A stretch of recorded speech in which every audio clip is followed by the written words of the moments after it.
I mean, when I left that hospital, me and Pac was laughing and joking. So I don't see how somebody can turn from doing well to doing bad.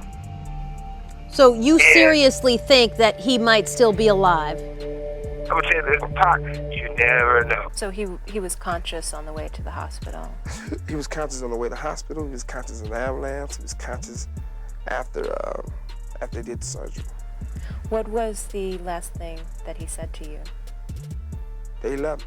Rappers are continuing to leave more and more hints and reactions towards Tupac still being alive in 2023. Here's what you need to know. Reports state that Tupac sadly passed in the year 1996. However, the suspect was never even found. This leads many to believe that the rapper is still out there somewhere, and this was all a plan created by him and his parents. Now, many believe Tupac faked his passing in order to escape from the war between the East and West Coast rap. To understand everything, we need to dive deeper into the original story of how Tupac even passed. So according to official court records, on September 7th, 1996, Tupac was in Las Vegas with the head of his record label named Suge Knight. They went to the MGM Grand to watch a Mike Tyson match, as after it was done, they were spotted by an op in the lobby of the hotel. At the scene, another friend that was there with them was known by the name of Trey. Trey had apparently spotted a member of the C's known as Baby Lane. He then tried to warn Tupac.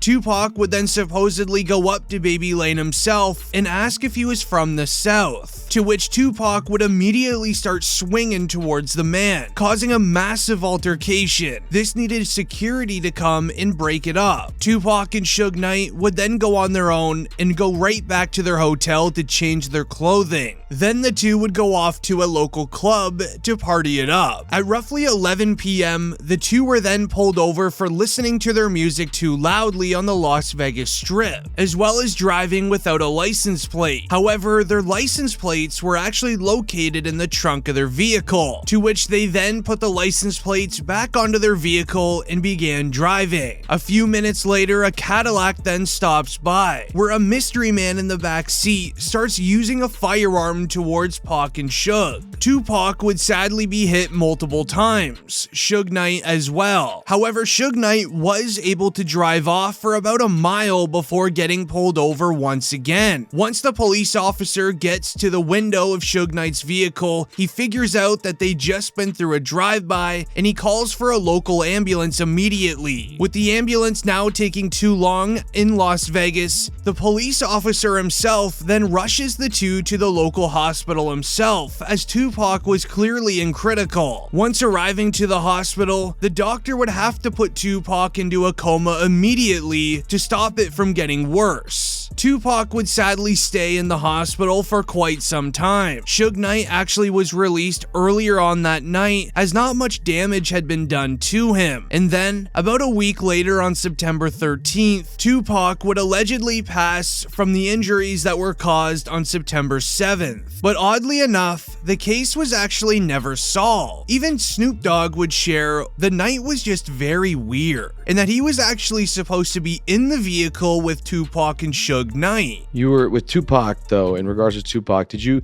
I heard a story, did you give him different advice that night on where to go? I didn't give him no advice. Right. We wasn't seeing eye to eye. Right.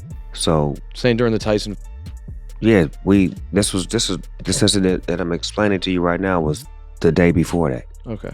So when they got to Vegas, they went their way, I went back. I mean, when we got to LA, they went to Vegas and I went home. That's why I wasn't in the car with them. However, many believe that the police just didn't care enough to investigate who was truly behind the entire scheme, but fans immediately started connecting the dots themselves, and they believed within minutes that the notorious B.I.G. was the man behind the hit, as Biggie had been accused of going after Tupac multiple times in the past, as documents revealed that these two's beef started all the way back in 1994. Tupac had gone to a studio to record a verse that he was paid for. 3 guys located him in the lobby of the recording studio and went directly after him, using firearms towards Pac, as well as snatching his diamond chains. Coincidentally, Biggie and his crew were actually at the exact same studio when it all happened. Biggie Smalls tried to cover it up, saying that it was all just a coincidence, and that he had nothing to do with it. However, according to rumors, the story doesn't end here between the two. Ever since Tupac was declared to be passed in 1996, theories about him faking his passing and still being alive would rise all over the internet and news. This is due to interviews with Suge Knight, as Tupac was allegedly doing just fine in the hospital moments before his passing, where Suge Knight would state, and I quote, "I mean, when I left the hospital, me and Pac were laughing and joking around, so I don't see how someone can turn from doing well to doing so bad." But what's weird about this is that Tupac was supposedly in a coma, so how in the world would he and Suge Knight continue laughing if Tupac was unconscious? Now this does not seem to add up, but then in 2018, Suge Knight's son would take it to Instagram to state that Tupac was indeed alive and living in Malaysia. And then again, Suge Knight Jr. would post this, showing another photo on Instagram with text saying, and I quote, "You said too much, it's time for you to go." Now we would then see Suge Knight's son post a list of photos of Tupac alongside modern day celebrities such as 50 Cent and Beyonce. He made it seem like someone was after Suge Knight Jr. for leaking all of this info, as on the pic with Tupac and Beyonce, he actually captioned it stating, "He never left us. They'll be after me soon." While some believe this was all a publicity stunt for Suge Knight's son to gain clout, others believe this is actually factual, and that Suge Knight Jr. would be one of the ones to know more about the case than anyone else in the world, considering his father was right there at the scene. Then, back in 2014, Suge Knight would tell TMZ that Tupac was alive and well. I mean, when I left that hospital, me and Pac was laughing and joking. So I don't see how somebody can turn from doing well to doing bad. So you seriously think that he might still be alive? I'm gonna tell you this, Pac, you never know. And 6 months after Suge leaked this information to TMZ, he almost got dealt with at a nightclub when a man that was near him had firearms being used against him. However, Suge Knight was hesitant to tell the police anything, because many think that it was all connected to him talking to TMZ about Tupac being alive. Then in 2010, a rapper named Tretch was interviewed on the topic of Tupac before a show.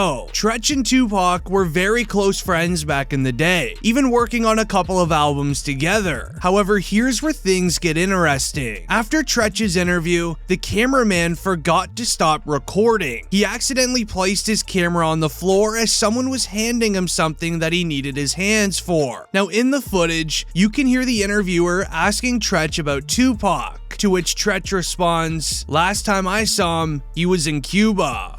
So if you ain't ready for it, get on the sidewalk. One last question. Nobody knows. Y'all good? Yeah, we good. Thanks a lot, man. We good. Last time I saw him, he was in church.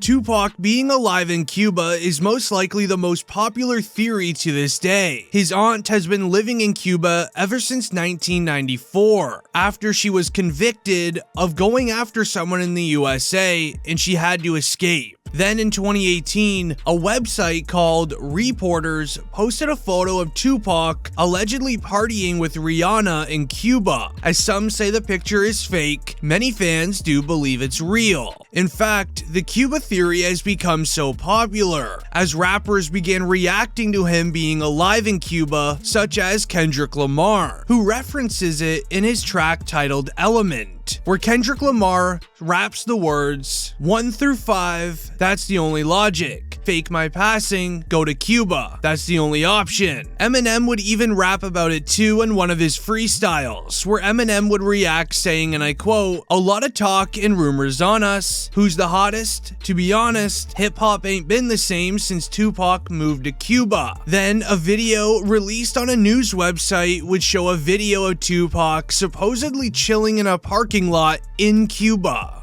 Look, zoom in. That's Pac, man. He was the outlaw. And Reg from Holla Back is trying to be friendly and get autographs. Holla Back exclusive, baby. Holla Back.